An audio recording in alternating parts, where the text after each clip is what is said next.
మీ car EMI కట్టలేకపోతున్నారా? మీ car EMI మేము కడతాం. ఈ నెంబర్కి కాల్ చేయండి.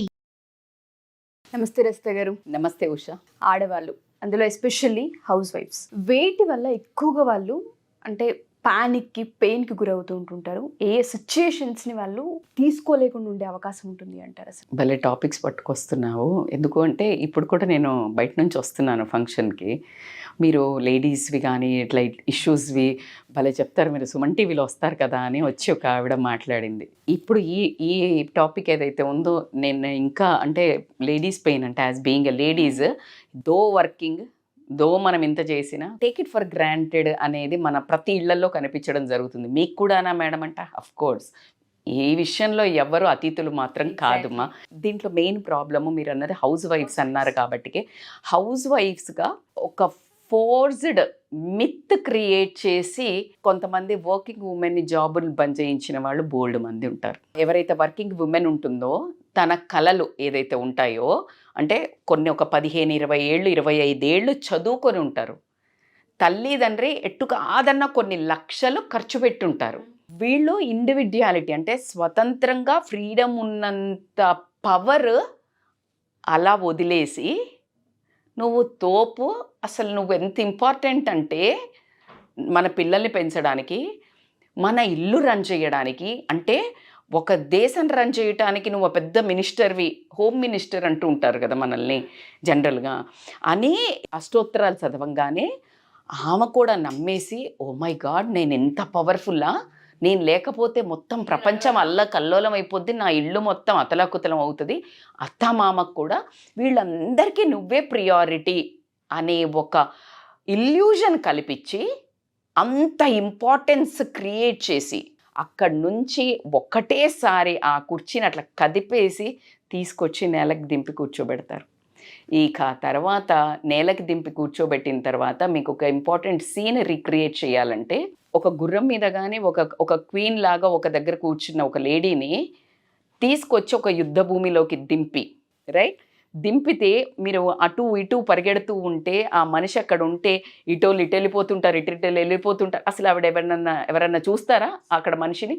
ఎగ్జాక్ట్లీగా ఈ హౌస్ వైఫ్కి ఈ థియరీ వర్కౌట్ అవుతుంది. ఎందుకంటే ఆవిడ మీటింగ్లో ఉన్నప్పుడు ఫర్ ఎగ్జాంపుల్ ఫోన్స్ అలౌడ్ ఉండవు, బట్ మోస్ట్ ఆఫ్ ద టైంలో ఒకవేళ బిజీగా దాంట్లో వర్క్లో ఉన్నప్పుడు ఫోన్ చేస్తే ఏం చేస్తుందంటే ఎంత హస్బెండ్ చేసినా హస్బెండ్ ఆయనతో కూడా ఎత్తాడు, ఎందుకంటే అసలు ఇంకా బిజీ ఉంటారు కాబట్టి సేమ్ మీటింగ్స్ జరుగుతుంటాయి, కానీ వైఫ్ ఎత్తుతుంది. ఒక రకమైన చిన్న రెస్పాన్సిబిలిటీ, చిన్న భయం, వీళ్ళు కాల్ చేశారంటే ఏమైనా నా అవసరం ఉందేమో, నేను తీర్చగలుగుతానేమో, నా అవసరం నా పిల్లోడికి ఉందేమో, వాడు బాగున్నాడా లేదా అనే ఒక చిన్న ఆ ఒక్క నేనే రెస్పాన్సిబిలిటీ వీళ్ళిద్దరికీ అనే ఒక చిన్న ఫీలింగ్తో అంత బిజీలో కూడా 80 to 90% ఎత్తుతారు. అంటిల్ అన్లెస్ చూడకపోతే, until unless it is not a serious meeting, though కూడా ఎత్తుతారనే చెప్తాను నేను. సో ఎత్తుతారు. అలాంటి విమెన్ ఇంకా హౌస్ వైఫ్ అయినప్పుడైతే ద మోస్ట్ అంటే టేక్ ఇట్ ఫర్ గ్రాంటెడ్ ఒక థింగ్ లాగా వాడరా అంటే పొద్దున లేవంగానే డబ్బాలు మాత్రం అక్కడ ఉండాలి. అది ఎలా వచ్చింది, ఆవిడ ముందు లేచింది ఏంటి, ఆవిడ ముందు ఎంత కష్టపడ్డది, ఆ కూరగాయలు తీసుకురావడానికి, ఆ కూరగాయలు కట్ చేయడానికి, ఆ పప్పో ఉప్పో ఉన్నదా లేదా, జీలకర్ర అయిపోయిందా, అది వెనకాల మళ్ళీ ఆర్డర్ చేసి తెప్పించుకుందా, అసలు నాకు ఇక్కడ ఊపిరి ఆడతలేదు. కానీ నాకు గుర్తొస్తే అప్పటికి ఒక్కొక్కసారి వాళ్ళు వెళ్ళే టైంకి ఒకటి ఉండకపోతే అట్లా ఫోన్ చేసి బ్లింకిట్లో పెట్టి అది వస్తుంటే 4 సార్లు బయటికి తిరిగి తీసుకొచ్చి వాళ్ళకి అసలు ఇంత కూడా నాలెడ్జ్ ఉంటుంది. అది ఆ టైంలో నువ్వు అంత బిజీగా చేస్తుంటే ఇంకెవరైనా గబుక్కును పిలిచారనుకో, అరే నేను పనిలో ఉన్నాను అనలేదు. ఒకవేళ అంటే ఏం చేస్తున్నావు, అంత పెద్ద పని ఏంటి, ఈ వర్డ్స్ ఎంతమంది ఫేస్ చేసి ఉంటారు ఉషా? ఎవరు అతిథులు కాదని మీరే చెప్పారు, అందరూ ఫేస్ చేసిన అందరూ ఫేస్ చేశారు. అదొక రకంగా అంటారు కదా, నేను ఇందాకే ఒక వీడియోలో కూడా చెప్పాను. అంటే హౌస్ వైఫ్ అనే ఒక ట్యాగ్కి కుచ్చునే కర్తి అంటే like she won't do anything, ఏమీ చెయ్యదు హౌస్ వైఫే. ఆ ఏమీ చెయ్యదు అని ఎవరైనా అన్నప్పుడు వాళ్ళని ఒక 1 month ఇల్లు మొత్తం రన్ చెయ్యమని చెప్పాలి.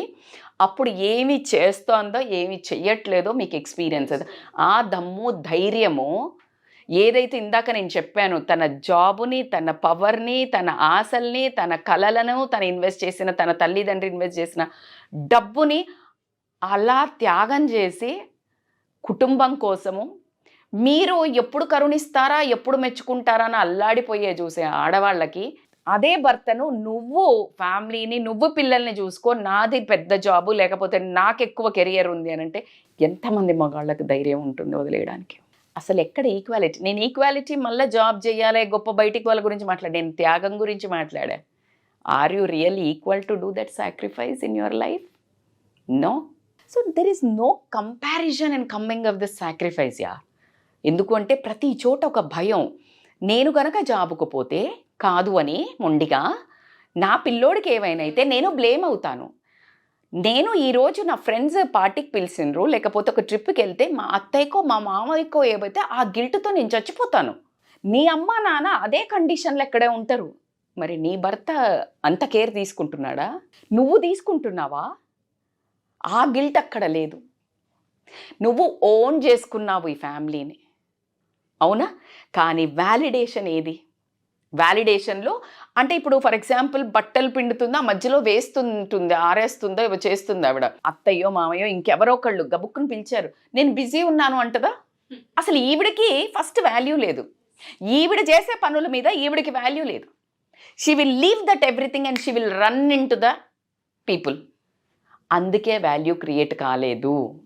ఈ వాల్యూ ఈ పనులతోటే వాళ్ళ జీవనము, మన జీవనం అందరిది గడిచేది. బికాల్ బట్టలు మంచిగా ఉండాలి, వంట కావాలి, లేకపోతే ఎనీథింగ్, ఎన్ని. కానీ ఇవన్నీ వదిలేయొచ్చు అని చెప్తుంటారు వీళ్ళు. ఎందుకు అంటే ఆ క్షణం వాళ్ళకి అవసరం ఉంది. సో లేడీయే తన వర్క్కి తన ఇంపార్టెన్స్ ఇవ్వకపోవడం వల్ల వచ్చిన కష్టం కూడా అని నేను చెప్తాను. Lady should start saying no. House wife ఏదైతే పనులు ఉంటాయో వాటికి ఇంపార్టెన్స్ క్రియేట్ చేయాలి అని చెప్తాను. ఇప్పుడు దీనికి వెంటనే కింద వేసుకుంటారు లేడీసే, అత్తల పోస్ట్లో ఉన్నవాళ్ళు, లేకపోతే జెంట్స్, ఏం చేస్తున్నారు మేడం ఇవాళ రేపు, మొత్తం ఇంటి నిండా పనోళ్ళే కూర్చున్న చోటే ఉంటారు, వాళ్ళు ఏం చేస్తారు? సరే, నేను వాళ్ళ గురించి కూడా నాకు చెప్పాల్సిన పాయింట్స్ ఉంటాయి.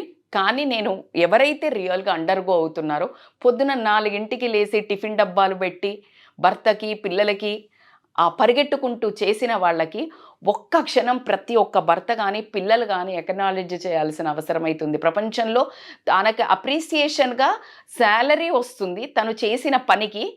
కానీ ఇక్కడ నీకు శాలరీ లేకపోగా మెచ్చుకోవటం కూడా లేదు.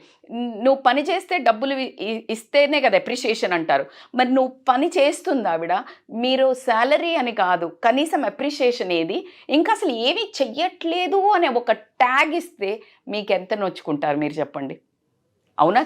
అది తీసుకోలేరు కదా. సో మొన్న ఇంకొక రీల్లో కూడా చూసి చాలా బాగా చేస్తున్నారు. వాళ్ళ మనుషులో ఉన్న కడుపు మంట అంతా లేడీస్ భలే తమాషా రీల్ అంట్లు దోముకుంటూ చెంచాకి స్పూన్ కడుక్కుంటూ ఇలా నేను చెంచా అది గిన్నె గ్లాస్కి ఒక్కొక్క దానికి పైసా కట్టించినా కూడా నా శాలరీ ఇప్పుడు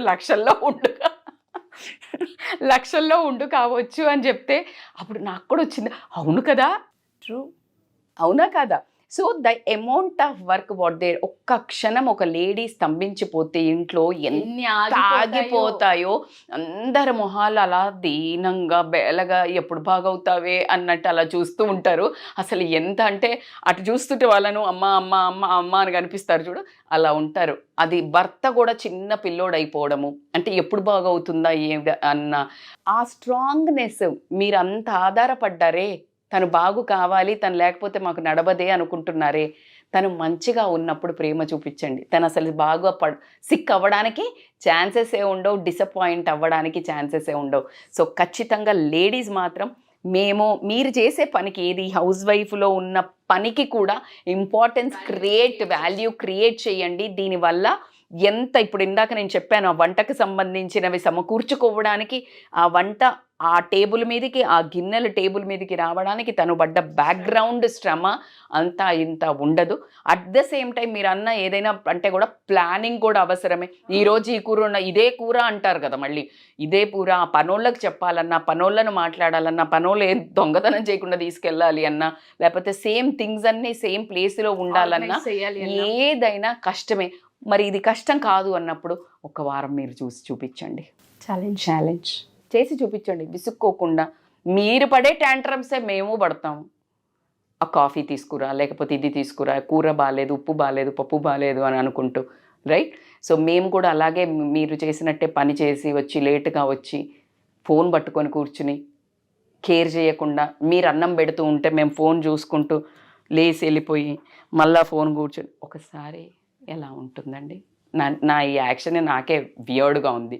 ఆ చిన్న హ్యుమానిటీ, ఎదుటి మనిషిని అర్థం చేసుకోవడం, తల్లిని అర్థం చేసుకోవడం, మీరు భార్యను అర్థం చేసుకోవడం, అత్త మామలు ఉంటే కోడల్ని అర్థం చేసుకోవడం, లేదా అత్త పని చేస్తుంటే మిగతా కోడళ్ళైనా కూడా అర్థం చేసుకోవడం, ప్రతి ఒక్కళ్ళు ఒక మనిషి చేసే పనికి ఇంపార్టెన్స్ ఇచ్చినప్పుడు రెస్పెక్ట్ అంటాను నేను. అందుకే ఏ రిలేషన్లో అయినా ప్రేమ కాదు ఫస్ట్ ఇంగ్రీడియంట్, రెస్పెక్ట్. ఆ రెస్పెక్ట్ ఉన్నది అంటే ప్రేమ ఆటోమేటిక్గా పుట్టుకొస్తుంది. కాబట్టి ప్రేమ రిలేషన్ మొదలవ్వడానికి కంటి చూపుతో నచ్చుతుంది, మనసుకు నచ్చిందంటే ప్రేమగా మారుతుంది. కానీ ఆ బంధం నిలబడాలంటే మాత్రం respect is the key word, Fevikwik word అని మాత్రం నేను చెప్తాను. True, exactly. మీరు అన్నట్టుగానే ప్రతి హౌస్ వైఫ్ కూడా పెయిన్ అనేది ఉంటుంది. ఆ రెస్పెక్ట్ని, వాల్యూని క్రియేట్ చేస్తే ఎటువంటి స్వార్థం లేకుండా, ఎటువంటి ఎక్స్పెక్టేషన్స్ లేకుండా ఇంట్లో పనిచేసే ఆవిడని కనుక ఒకసారి మీరు చూడగలిగితే, ఒకవైపు ఆవిడ గురించి కూడా ఆలోచించగలిగితే చాలా వాల్యూని క్రియేట్ చేసిన వాళ్ళు అవుతారు. వండర్ఫుల్ నరేషన్ అండి. ఎందుకంటే హౌస్ వైఫ్స్ గురించి మాట్లాడాలన్న థాట్ వచ్చినప్పుడు ఫస్ట్ నాకు గుర్తొచ్చింది మీరే. ఎందుకంటే ఏవేవి మాట్లాడాలి, ఎంత పెయిన్ ఉంటుంది వాళ్ళ లోపల, వాళ్ళు ఏం ఎక్స్పెక్ట్ చేయరు. కూర చేసినప్పుడు బాగుంది అని చెప్తే బాగుండు, ఆ చిన్న చిన్నవి ఉంటుంటాయి. బేసికల్గా ఇప్పుడు డబ్బు తీసుకొచ్చిన వాళ్ళకే ఆధిపత్యం. కానీ డబ్బు సంపాదించే వాళ్ళను వదిలేపిచ్చి ఈ పని చెప్పి నువ్వు ఆధిపత్యం లేదు, నువ్వు ఏం పనికిరాని దానిలో మానిటరీ తేవట్లేదు కదా అని క్రియేట్ చేస్తే ఆధిపత్యం ఉండటం కాదు, ఉన్న ఆధిపత్యాన్ని వదులుకొని వచ్చిన వాళ్ళను ఎంత ఆధిపత్యులని చెప్పాలండి. ఛాలెంజ్ అది. ఇది కనుక డిసగ్రీ అనుకున్న వాళ్ళు ఒక 1 వీక్ చేసి చూపిస్తే అగ్రీ చేస్తాము. మీతో ఇంటర్వ్యూ కూడా చేస్తాము. ద మోస్ట్ అమేజింగ్ హస్బెండ్ అనే టైటిల్ ఇచ్చి ఇక్కడ కూర్చోబెట్టి మేము ఖచ్చితంగా ఇంటర్వ్యూ చేస్తాము. థ్యాంక్ యూ రజిత గారు. Thank you so much. Thank you so much Usha.